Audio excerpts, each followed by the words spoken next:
হরে কৃষ্ণ, রাধে রাধে। জয় পরমারাধ্য স্বরূপ গুরুপাদ পদ্ম কি জয়। সুপ্রিয় ভক্তবৃন্দ, দর্শক বন্ধু, আজকে আমরা আলোচনা করব আসন্ন একাদশী সম্বন্ধে তথা বরুথিনী একাদশী। এই বরুথিনী একাদশী কবে পড়েছে এবং কি তার মাহাত্ম্য, সেই সম্বন্ধে আমরা গ্রন্থ থেকে কিছু আলোচনা করব। তার আগে বলে দিই বরুথিনী একাদশীটি কবে হচ্ছে। এই বরুথিনী একাদশী হচ্ছে 10ই বৈশাখ 24শে এপ্রিল বৃহস্পতিবার, এবং পরের দিন তার পালনের সময় রয়েছে 11 বৈশাখ 25শে এপ্রিল শুক্রবার পূর্বাহ্ন 8টা 8 মিনিটের মধ্যে একাদশী। এই একাদশী আমাদের পালন করতে হবে সামনের বৃহস্পতিবার, অর্থাৎ 24শে এপ্রিল 10ই বৈশাখ বৃহস্পতিবার একাদশী, বরুথিনী একাদশী। মহাপ্রভু একাদশী আচরণ করে জানিয়েছিলেন যে প্রত্যেকটি একাদশী হচ্ছে আমাদের বিশেষ। যে কোনো একাদশী ব্রত পালনের অপরিসীম ফল বা মাহাত্ম্য রয়েছে। ভক্তি জগতের প্রাথমিক বা প্রারম্ভিক বলা যায় এই একাদশী। একাদশী করলেই আমাদের পূর্ব যাবতীয় পাপ তাপ ইত্যাদি সব দূরীভূত হয় এবং আমাদের ভক্তির উন্মেষ হয়, ভক্তি বর্ধিত হতে থাকে। তো মহাপ্রভু নিজেও এই জন্যে নিজ মাতাকে উপলক্ষ করে সকলকেই এই একাদশী করার কথা শিখিয়েছিলেন যে মা, তোমাকে একাদশী করতে হবে, তুমি একাদশী করো। এইভাবে আমাদেরকেও শিক্ষা দিলেন যে নিজ আত্মীয় পরিবার পরিবর্গ পরিজন যারা রয়েছেন, বন্ধু বান্ধব, তাদেরকে তো অবশ্যই আমরা একাদশী ব্রত করার জন্য তাদেরকে আমরা অনুরোধ করব বা নিবেদন করব। আর এছাড়া আমরা সকলকেই কিন্তু উপদেশ করব। এখন যারা শোনে না তাদেরকে তো উপদেশ করে লাভ নেই, যারা শুনবে বা গ্রহণ করবে তাদেরকে অবশ্যই আমরা মাধব তিথি একাদশী ব্রতের কথা বলবো।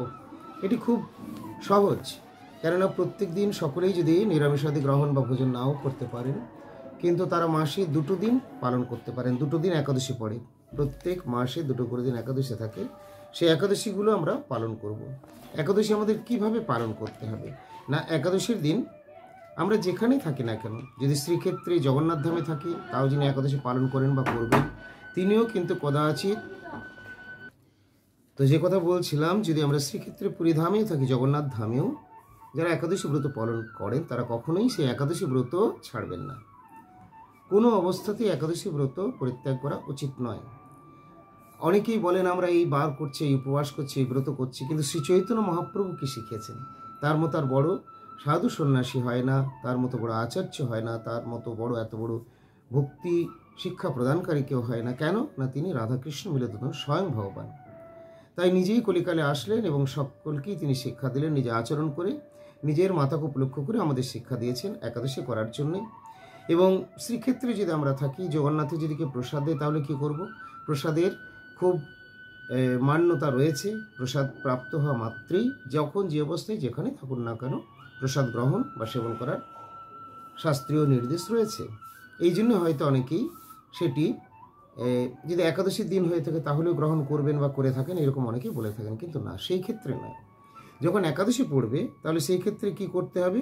যদি তুমি জগন্নাথ ধামে রয়েছো, সেক্ষেত্রে রয়েছে বা বিশেষ দিনে একাদশী রয়েছে, সেই প্রসাদ বা মহাপ্রসাদ দিয়ে গেলে তাহলে কি করবে না, সেই মহাপ্রসাদকে আমরা সম্মান করে রেখে দেব। পরের দিনে যখন সেই একাদশীর পালন করতে হয় তখন সেই একাদশীর প্রসাদটি, সেই মহাপ্রসাদটি আমরা একাদশীর পালনের সময় গ্রহণ করব। তাহলে এইভাবে করা যাবে। তো এই জন্যে মহাপ্রভু কি বললেন? প্রভু বলে, ভক্তি অঙ্গে একাদশী মান ভঙ্গে সর্বনাশ উপস্থিত হয়। প্রসাদ পূজন করি পরদিন পাইলে তরি তিথি পরদিনে নাহি হয়। মহাপ্রভু বললেন যে প্রসাদকে সম্মান করে মাথায় ঠেকে প্রণাম করে রেখে দাও, জগন্নাথের প্রসাদ মহাপ্রসাদ, পরের দিনে সে আর একাদশী তিথি থাকছে না, তখন এই প্রসাদ মান্য করবে বা সম্মান করবে, এটি প্রকৃত মঙ্গল হবে। একাদশী দিনে নিদ্রাহার বিসর্জন, অন্য দিনে প্রসাদ নির্মাল্য সাধু সেবন। একাদশীর দিনে এই নিদ্রা আহার ইত্যাদিগুলিকে বিসর্জন দিয়েছেন। এই দিন ওই সময় হরিনাম, হরিকীর্তন, হরিস্মরণ, গ্রন্থানুশীলন এই সমস্ত করা উচিত। শ্রী বৈষ্ণবগণের পক্ষে মহাপ্রসাদ ব্যতীত অন্য বস্তু গ্রহণ করা সর্বদাই নিষিদ্ধ। অতএব বৈষ্ণবগণের নিরাহার বলতে মহাপ্রসাদ অন্ন পরিত্যাগী জানতে হবে। একাদশীর দিন মহাপ্রসাদ ইত্যাদি পরিত্যাগ করলে, অর্থাৎ আমরা যেমন গ্রহণ করি ফল মূল সাবু সটি ইত্যাদি, এগুলো দ্বারা ব্রত লঙ্ঘ হয় না, বা এটা এক প্রকার উপবাসই হচ্ছে। তাই পঞ্জিকায় যে উপবাসের কথা রয়েছে সেই ক্ষেত্রে অন্নাদি পরিত্যাগ করাকেই উপবাস বলা হয়েছে। আমাদের একাদশী মাহাত্ম্য গ্রন্থে যেগুলি দেওয়া রয়েছে এবং পঞ্জিকা তো একাদশীর দিনক্ষণ দেওয়া থেকে আমরা সেই দিন দেখেই একাদশী ব্রততেই পালন করব। তো সামনে একাদশী রয়েছে, সামনে একাদশী বরথিনী একাদশী। আমরা বললাম যে বরথিনী একাদশী আসছে সামনে বৈশাখের 10 তারিখে এবং ইংরেজি হলো 24শে এপ্রিল বৃহস্পতিবার। পরের দিনে শুক্রবার এই একাদশী ব্রতের পালন হবে পূর্বাহ্ন বা সকাল 8টা 8 মিনিটের মধ্যে। আসুন এখন আমরা বরথিনী একাদশীর মাহাত্ম্য কিছু শ্রবণ করি। যুধিষ্ঠির মহারাজ বললেন, হে বাসুদেব, আপনাকে নমস্কার। বৈশাখ মাসে কৃষ্ণপক্ষে একাদশী কি নামে প্রসিদ্ধা এবং তার মহিমাই বা কী রূপ তা কৃপাপূর্বক আমাকে বলুন। বৈশাখ মাসের কৃষ্ণপক্ষের এই একাদশী, তার বিশেষত্ব কি এটি জানতে চেয়েছেন, বলুন। শ্রীকৃষ্ণ বললেন, হে রাজন, ইহলোক ও পরলোক বৈশাখী কৃষ্ণপক্ষে একাদশী বরুথিনী নামে বিখ্যাত। ইহলোক ও পরলোকে বৈশাখী কৃষ্ণপক্ষিয়া একাদশী বরুথিনী একাদশী নামে খ্যাত। এই ব্রত দ্বারা সর্বদা সুখ লাভ হয় এবং পাপক্ষয় ও সৌভাগ্য প্রাপ্তি ঘটে। এই ব্রতের দ্বারা সবসময় সুখ লাভ হয়, পাপ ক্ষয় হয় এবং পরম সৌভাগ্য লাভ হয়। দুর্ভাগা স্ত্রীলোক এই ব্রত আচরণ করলে সৌভাগ্য লাভ করে থাকে। এই ব্রত জীবকে ভক্তি ও মুক্তি প্রদান করে, ভক্তি ভোগের যাবতীয় এবং মুক্তি প্রদান করে থাকে। সর্বপাপ ও গর্ভবাস যন্ত্রণা বিনাশ করে। এই ব্রত প্রভাবে মান্ধাতা, ধুন্ধুমার প্রভৃতি বহু নৃপতিগণ স্বর্গগতি লাভ করেছেন। এমনকি শিবও এই ব্রত প্রভাবে ব্রহ্মকপাল হতে নির্মুক্ত হয়েছিলেন। 10 সহস্র বৎসর তপস্যার ফল এক বরুথিনী ব্রতের অনুষ্ঠানেই ঘটে থাকে। 10,000 বছর তপস্যার ফল এক বরুথিনী একাদশী ব্রত পালন করলে লাভ করা যায়। তাহলে কেন করবেন না? যে শ্রদ্ধাবান ব্যক্তি এই ব্রত পালন করেন তিনি ইহলোক ও পরলোক সর্ববাঞ্ছিত ফল লাভ করেন। হে নৃপশ্রেষ্ঠ, অশ্বদান হতে গজদান শ্রেষ্ঠ। তো বিবিধভাবে শাস্ত্রে বর্ণিত রয়েছে এই একাদশী, বিশেষ করে বরুথিনী একাদশীর অনেক মাহাত্ম্য রয়েছে, অনেক দান ধ্যানের কথাও তো রয়েছে, সেই দান ধ্যানের মাহাত্ম্য রয়েছে। তার চেয়েও এই একাদশী ব্রত পালনের অনেক ফল রয়েছে। স্বয়ং ভগবান ধেনুদানকে অন্নদান তুল্য বলেছেন। সমস্ত দান হতে বিদ্যাদান শ্রেষ্ঠ, কিন্তু এই বরুথিনী ব্রত পালন করলে উক্ত বিদ্যাদানের সমান ফল লাভ হয়ে থাকে। এখানে বিদ্যা বলতে ভক্তিবিদ্যা বা কৃষ্ণ ভক্তিবিদ্যার কথা বলা হচ্ছে। পাপমুক্তি যে সকল মনুষ্য কন্যার উপার্জিত ধন দ্বারা জীবন ধারণ করে তারা পুণ্যক্ষয় বশত যাতনাময় নরকে গমন করে। অতএব সর্বপ্রযত্নে কখনো কন্যার ধন গ্রহণ করবে না। যে ব্যক্তি বিবিধ স্বর্ণলকা অলঙ্কার সহ কন্যা দান করেন তার পুণ্য সংখ্যা নির্ণয় করতে স্বয়ং চিত্রগুপ্ত সমর্থ হন না। কন্যা দানের সময় বিবিধ অলঙ্কার প্রভৃতি সহ কন্যা দান করার কথা শাস্ত্রে আমাদেরকে নির্দেশ করেছেন। যারা গৃহস্থের মধ্যে রয়েছেন তাদের এগুলো কর্তব্য। কিন্তু বরুথিনী ব্রত পালনে কন্যাদান হতেও অধিক ফল লাভ হয়ে থাকে। ব্রতকারী ব্যক্তি দশমী দিনে কাংস পাত্রে, মানে কাঁসার পাত্রে, কাংস পাত্রে মাংস, মসুর, চনক, কুদ্রব, শাক, মধু, পরান্ন, দ্বিভোজন ও মৈথুন এই সমস্ত পরিত্যাগ করবেন।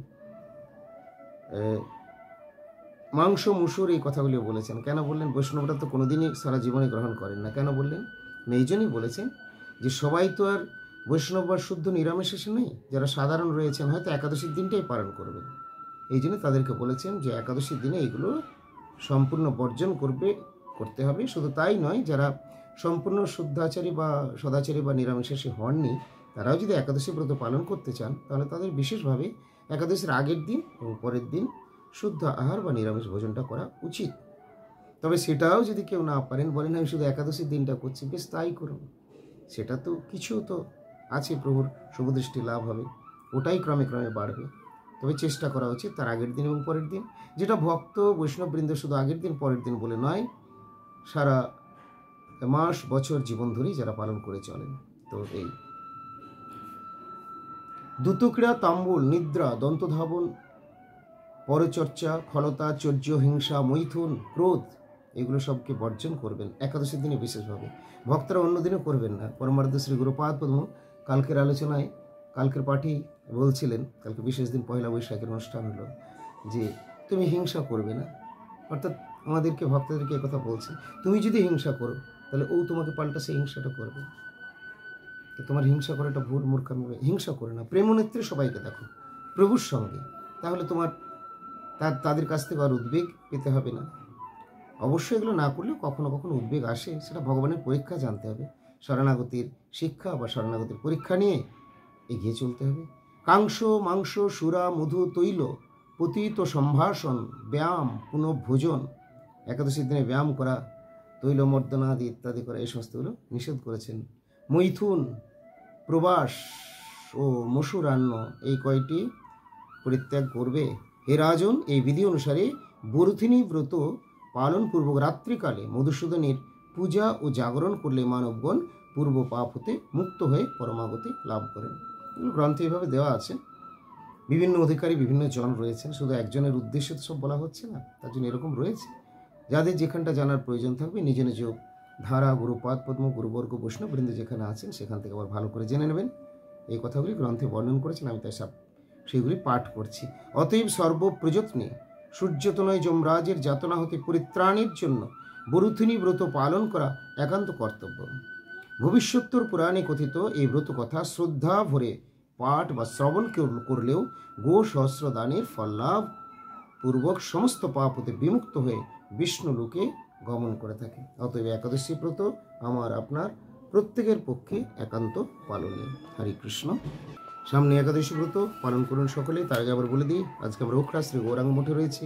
গতকাল আমাদের পয়লা বৈশাখ নববর্ষ উৎসব বিরাটভাবে এখানে সম্পাদিত হয়েছে। গুরুপাদপদের উপস্থিতিতে বহু ভক্তের ভিড়। হয়তো একটু সামান্য আমাদের এত ভিড় এখানে হয়েছে, তার জন্য আমরা ঠিকমতোভাবে কন্ট্রোল করতে পেরে উঠিনি। অনেকের ভক্তদের কারো করে একটু অসুবিধা হয়েছে, তো সেগুলো একটু হয়ে থাকে। চেষ্টা করব পরবর্তী সময় যেন আরও সুন্দরভাবে আমরা সম্পাদন করতে পারি।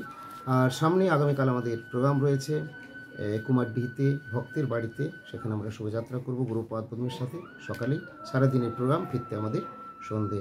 আগামীকাল এই প্রোগ্রাম এবং তারপরে আবার গ্যাপ দিয়ে আবার পরের দিনে প্রোগ্রাম রয়েছে। এইভাবে এখন কয়েকটি প্রোগ্রাম চলবে। তার আগে আগে আপনাদেরকে আবার আমরা জানিয়ে দেব। এবং এই প্রোগ্রামের পরে শেষে 24 তারিখে একাদশী ব্রত রয়েছে এবং তারপরে একাদশী ব্রতের পরের দিনে 25 তারিখে আবার একটি প্রোগ্রামের কথা রয়েছে। সেই প্রোগ্রাম হলেই আপাতত এবারকার লিস্ট অনুযায়ী এখন আমাদের ভাগবতী অনুষ্ঠান বা প্রোগ্রাম সমাপ্ত। যদি আবার পরে নতুন কোনো গুরুপাদ কোনো নির্দেশ দিয়ে থাকেন তখন আবার জানাবো। এখনকার মতো তবে মে মাসে একটি আবার প্রোগ্রাম রয়েছে 7 মে। এই দিন রয়েছে বীরভূমের কাইজুলিতে মোহাম্মদ বাজার সন্নিকটে ভক্তের বাড়িতে বড় অনুষ্ঠান রয়েছে। সকাল থেকে সারাদিনের অনুষ্ঠানটি হবে শ্রীযুক্ত বিকাশবাবুর বাসভবনে এবং তারপরে ফেরার দিকে সন্ধ্যের সময় ওখানে আবার ভক্তরা রয়েছেন, সেখানে গুরুপাদ চরণধুলি দেবেন সময় অনুসারে। তো সেই সম্বন্ধে আবার পরবর্তী সময় আপনাদেরকে জানাবো। হরে কৃষ্ণ।